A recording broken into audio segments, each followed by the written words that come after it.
Haleluya, watu wa Mungu, nawasalimu kupitia jina la Mfalme Yesu Kristo, aliye mwamba na mwokozi wa maisha yetu. Ni siku nyingine tena Mungu ametupa kibali mimi na wewe kuweza kufika kuiona siku ya leo. Wako waliotamani waweze kufika siku kama ya leo, lakini hawajafanikiwa. Mimi na wewe tumefika, ni kwa rehema zake na huruma zake. Hivyo nipende kumshukuru Mungu kwa ajili ya uzima nilio nao, lakini pia kwa ajili yako wewe ambaye utakuwa ukisikiliza somo hili. Siku ya leo tutaenda kujifunza kwa habari ya wokovu katika kitabu cha Waebrania. Tutaangalia Waebrania sura ya 2 na mstari wa nitaanzia mstari wa 3. Hivi nasema, sisi tutapataje kupona tusipojali wokovu mkuu namna hii, ambao kwanza ulinenwa na Baba, ulinena na Bwana, kisha ukathibitishwa kwetu na kwa wale waliosikia. Bibi nasema sisi tutapataje kupona tusipojali wokovu mkuu namna hii. Kwa hiyo ninachotaka tukiangalia, mtu wa Mungu, ni kwa habari ya wokovu. Wokovu ni kitu gani? Ni zama ipi? Kwa nini Biblia inasema tutapataje kupona tusipojali wokovu mkuu namna hii? Wokovu mkuu namna hii. Wokovu chanzo chake ni nini? Wokovu chanzo chake tutaona katika Matendo ya Mitume sura ya 10, Matendo ya Mitume sura ya 10 na mstari wa 10. Nitasoma ni Warumi sura ya 10 na mstari wa 9 mpaka wa 10. Warumi 10. Nifike mara moja hapa nikusomea andiko linasema, kwa sababu ukimkiri Yesu kwa kinywa chako ya kuwa ni Bwana na kuamini moyoni mwako ya kuwa Mungu alimfufua katika wafu, utaokoka. Mstari wa 10. Kwa maana kwa moyo mtu huamini hata kupata haki, na kwa kinywa ukiri hata kupata wokovu. Kwa hiyo tunaona kwamba wokovu mtu anaopata baada ya kuwa amelipokea neno, ama anapokuwa amempokea Yesu, baada ya kumkiri Yesu kuwa Bwana na mwokozi wa maisha yake, kisha kaamini moyoni mwake, maana yake huyo mtu ataokoka, lakini pia atapata wokovu. Wokovu ndilo tunalokiangalia. Wokovu ni nini? Sasa wokovu ni nini?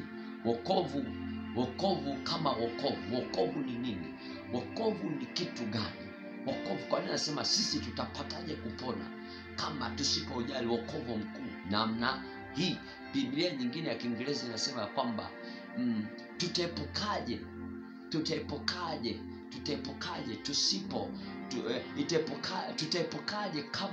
kama tukipuuzia wokovu mkuu namna hii. Yani tutaepukaje? Kuna kitu gani hapa tutakachokiepuka? Biblia inasema tutapataje kupona tusipojali wokovu mkuu namna hii. Lakini ya Kiingereza imetumia neno sio kupona, imetumia escape. Maana yake tutaepukaje kama tukipuuzia wokovu mkuu namna hii ambao tumepewa sisi, tutaepukaje? Ni kitu gani tutachoenda kukiepuka? Maana yake tutaepukaje hasira ya Mungu inayokuja tusipoujali wokovu mkuu namna hii? Kwa nini nazungumza kwamba tutaepukaje hasira ya Mungu? Maana yake Mungu anakuja kuhukumu ulimwengu. Mungu anakuja kuhukumu kila kilichoko chini ya dunia, kama ilivyokuwa kipindi cha mwanzo pale sura ya 6 wakati wa Nuhu. Ndivyo itakavyokuwa sasa, kwamba Mungu atakuja kuvihukumu vitu vyote. Unaweza ukawa unaishi duniani, ukawa unakula, unavaa, unainuka, unatembea, unadhihaki, unafanya kile unayofanya, ukaona kwamba hakuna haja ya wokovu. Wokovu ni hauna lolote, wokovu ni kupoteza muda. Lakini kuna majira yanakuja ambayo Mungu atahukumu kila mmoja. Sasa sijajua ndugu yangu, wewe utaponaje ingali wokovu umeupuuza? Umeona wokovu si kitu cha kushikamana nacho. Umeona wokovu haufai katika maisha yako. yako. Umeona biashara yako ndio ya muhimu sana. Umeona kulewa sana ndiko kwa muhimu. Umeona umalaya unaofanya ndio wa muhimu zaidi. Umeona ulevi unaolewa ndio kila kitu. Uuaji ulionao ndio kila kitu. Ufisadi ulionao ndio kila kitu. Lakini umesahau ya kwamba Mungu anakuja kuhukumu. Mungu anakuja kuhukumu kila kitu.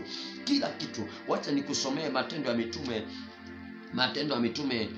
Mitume sura ya 10. Sura ya 10 Matendo ya Mitume hapa. Matendo ya Mitume sura ya 10. Nitasoma Matendo ya Mitume sura ya 10.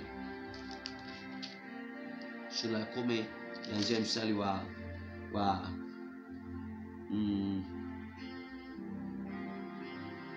nitaanzia mstari wa 37. Inasema jambo lile ninyi melijua, lililonenwa katika Uyahudi wote, likianzia Galilaya, baada ya ubatizo aliobatizwa Yohana. Habari za Yesu wa Nazareti, jinsi Mungu alivyomtia mafuta kwa Roho Mtakatifu, na Mungu naye akazunguka huko na huko akitenda kazi njema na kuponya wote walioonewa na Ibilisi, kwa maana Mungu alikuwa pamoja naye. Nasi tu mashahidi wa mambo yote aliyoyatenda katika nchi ya Wayahudi na katika Yerusalemu, ambaye walimuua wakamtundika mtini. Huyo Mungu alimfufua siku ya tatu, akamjalia kudhihirika sisi, si kwa watu wote, bali kwa mashahidi waliokuwa wamekwisha kuchaguliwa na Mungu, ndio sisi tuliokula na kunywa pamoja naye baada ya kufufuka kwake kutoka kwa wafu. Akatuagiza tuwahubiri watu na kushuhudia ya kuwa huyu ndiye aliyeamriwa na Mungu awe mhukumu wa walio hai na wafu. Yes, nilitaka mstari wa 42, Matendo ya Mitume 10:42 nasema akatuagiza tuwahubiri watu na kushuhudia ya kuwa huyu ndiye aliyeamriwa na Mungu awe mhukumu wa walio hai. Kwa hiyo Yesu Kristo ndiye mhukumu wa walio hai, wa viumbe vyote, kila kilicho hai kitambacho juu ya nchi. Yesu Kristo ndiye mhukumu, ndiye atakaye hukumu. Kwa hiyo tunapokuambia kwamba utapataje kupona usipojali wokovu mkuu namna hii, maana yake tayari kuna picha umeanza kuipata ya kwamba wewe ambaye unapinga masuala ya wokovu, wewe ambaye unakataa swala la kuokoka, wewe uliye na kiburi, wewe, hiyo jeuri ulio nayo ni pumzi. Hiyo pumzi Mungu anaweza kainyofoa ndani yako. Biblia inasema katika Ayubu ya kwamba Mungu yeye alitakalo anaitenda, wala hakuna wanadamu wa kusema unafanya nini. Leo unazini unavyoweza, leo unaua unavyoweza, lakini iko saa Mungu anaweza kaiondoa hiyo pumzi iliyoko ndani yako. Wewe ni majani tu. Wewe umefananishwa na maua ya kondeni. Biblia inasema asubuhi yanachanua, lakini jioni yananyauka. Ndivyo na maisha yako yalivyo. Acha kuwa na kiburi wewe. Mpokee Yesu, ache kuwa na kiburi. Hicho kiburi ni kwa sababu ya uzima ulioko ndani yako. Mungu leo anazungumza na wewe, anasema na wewe utapataje kupona wewe usipojali wokovu mkuu namna hii. Ninasema na wewe baba, ninasema na wewe mama unayenisikia, pamoja na wewe kijana ambao unasema kwamba ni wakati wa kula maisha, acha tutambe na dunia. Na mimi nakwambia tamba na dunia, lakini saa inakuja wewe utaponaje? Wewe ambaye umeukataa wokovu, wewe ambaye umeuzala wokovu, wewe ambaye umemkataa Kristo awe Bwana na Mwokozi wa maisha yako, wewe uliyekaa kwenye ofisi hiyo na kuwa fisadi, uliyekaa kwenye ofisi hiyo na kuzurumu haki ya wanyonge, unapokea rushwa, unamnyang'anya mwenye haki, unamwondoa kwenye nafasi yake, unaweka wasio haki, unazidi kutenda maovu. Wewe saa yako inakuja. Utaponaje wewe? Utaponaje wewe kiongozi, wewe fisadi, wewe utaponaje wewe? Ninazungumza na mtu mmoja hapa ambaye anamwaga damu ya ndugu yake ili apate kupata mali. Utaponaje wewe? Utaponaje Mtanzania wewe ambaye kila siku unawaza kupigana, unawaza kugombana, unawaza kurumbana? Utaponaje wewe? Ngoja nikusomee ni nini maana ya wokovu. Wokovu tutaliona katika Luka mtakatifu. Ni nini wokovu? Maana yake naweza nikasema apataje kupona tusipojali wokovu mkuu namna hii, ukahujanielewa. Luka Luka sura ya 2 mstari wa 30 nasema, kwa kuwa macho yangu yameona wokovu wako. Maana yake ngoja nianzie 27. Nasema basi akaja hekaluni ameongozwa na roho na wale wazazi walipomleta mtoto Yesu ndani ili wamfanyie kama ilivyokuwa desturi ya sheria. Yeye mwenyewe alipompokea mikononi mwake akamshukuru Mungu akisema, sasa Bwana, wamruhusu mtumishi wako kwa amani kama ulivyosema, kwa kuwa macho yangu yameuona wokovu. 31 uliowekea tayari machoni pa watu wote. Kwa hiyo huyu alikuwa ni Zakaria, alikuwa ni mchaji wa Mungu, anamcha Mungu. Mungu alikuwa amemwahidia kwamba hatakufa akiwa bado hajauona wokovu. Maana yake Mungu alikuwa bado hajaleta ukombozi katika dunia. Tunaposemea wokovu tunazungumzia juu ya ukombozi. Yesu hakuleta Yesu ndiye mkombozi, hakuleta ukombozi. Maana yake Yesu yeye mwenyewe ndiye ukombozi.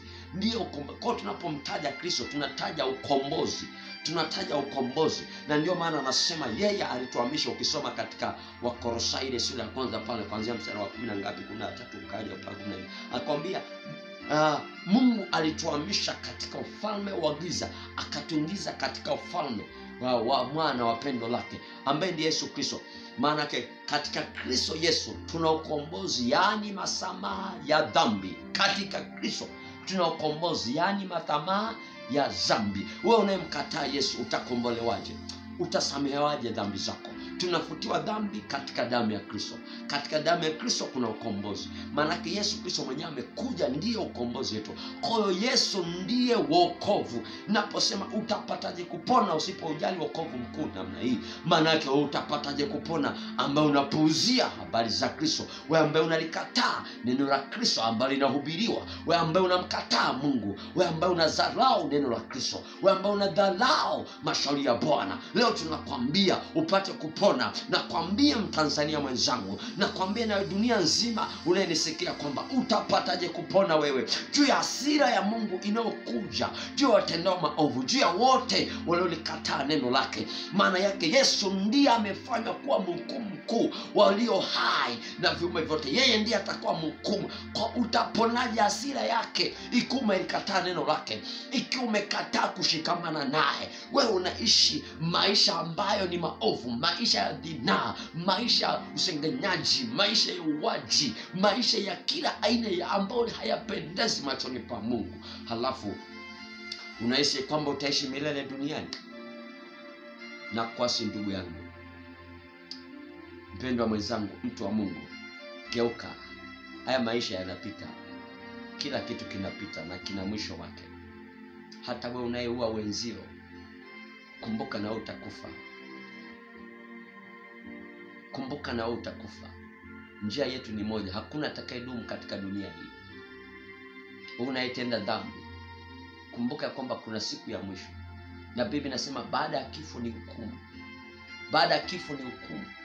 Leo ninakwambia, kabla kifo hakijakujilia, hebu tubu dhambi zako, urejee kwa Bwana, ili utakapokufa ungie katika raha ya milele ambako kutakuwa kuna kilio na kujuta.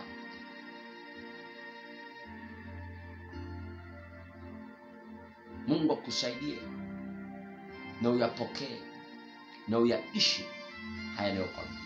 Mpokee Kristo awe Bwana na Mwokozi wa maisha yako, kisha ukashikamane naye, ukanende kama jinsi anavyotaka, na Mungu atakubarikia na baraka za Mungu utaziona. Mungu akubariki katika jina la Yesu. Amen.